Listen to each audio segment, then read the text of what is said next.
When the girl went through security, the alarm went off. She pulled out a pair of fighting brass knuckles from her person. The security guard waved the detector back and forth, but the device just kept beeping. With no other choice, she kept pulling more weapons out from her body. The weapons she pulled out were all kinds of different things. It left the security guard completely stunned. The security guard asked her why she was carrying so many weapons. She explained that she was a fighter, and these weapons were for practice. Just then the screen showed there was something weird in her bag. The security guard pulled it out, and to his shock it was a severed hand. She quickly explained that it was just a prop. I have no idea how that ended up in there. Wednesday had a special ability ever since she was little. Turns out she could communicate with spirits. When she was 6, she set her sights on a serial killer who targeted young girls. To find the killer, she had the severed hand sneak into the police station and steal a victim's crystal ball. Using her telepathic sense, she quickly figured out where the killer was. But when she went to find the killer, all her weapons got confiscated at the airport. Even so, she still went to the location and found the killer. But as soon as she got close, their consciousnesses suddenly linked up. Wednesday felt everything go black and passed out. When she woke up, she found herself tied to a dining table. The surrounding chairs were covered with creepy dolls. Just then the killer walked up to her and told her the doll was a special gift for her. It turns out the killer had a habit. When he killed someone, he'd give them a doll as a gift. Wednesday said with a sneer, "I've got a gift for you too." The killer looked in the direction she indicated. Just then that doll suddenly opened its eyes.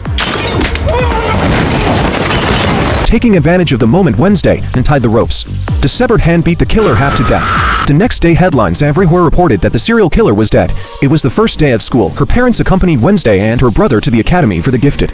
Her brother was new to the school. He also had a superpower, which was releasing powerful electric shocks. It wasn't just the two siblings who had superpowers. Every student at the Academy for the Gifted had their own unique superpower. The students got really excited when they saw Wednesday. They chased after Wednesday asking for photos. Turns out she'd saved the Academy just last semester. Now the students looked up to her as an idol.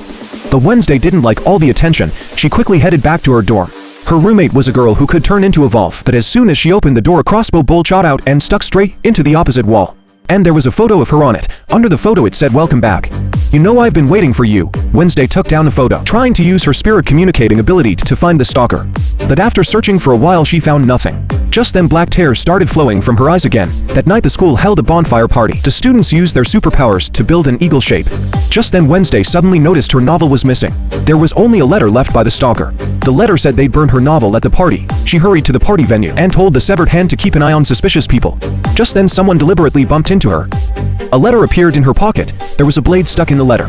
The letter said the novel was under the bonfire. Wednesday immediately crawled under the bonfire to look for the novel. But just then the principal announced the party had started. That eagle shape was lit on fire. At the same time, Wednesday found the novel. The students outside used their superpowers to make the eagle fly. Her roommate was outside yelling her name frantically, but she didn't get a response from Wednesday. Her roommate quickly told the principal that Wednesday was trapped underneath. Thankfully, Wednesday rolled out from inside. On the way back to the dorm, her roommate accidentally touched her. Black tears started flowing from Wednesday's eyes again.